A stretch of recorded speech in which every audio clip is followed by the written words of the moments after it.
2017 жыл қазына президентінің шарадена экология шылытып шарлал барған. Россияның аймақ бұлыңларында улсанды хакаседі шершаяны хайралер, анысылық хайхыстық бұлыңларын арытшылер, шазы тайғыны суғы көлеріні арығлер тоғыстар апарылғанар.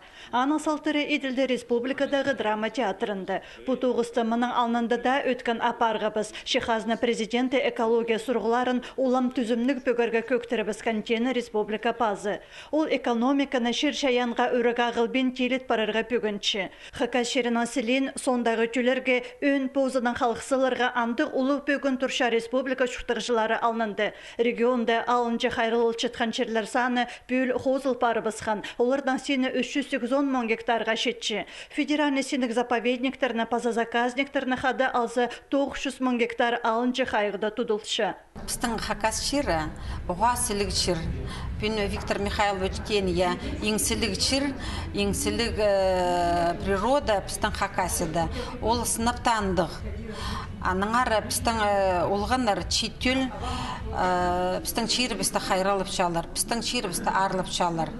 Мұның мұндарх түллерге пістің шері бісті уламоқ сілік мен сақшым чидір.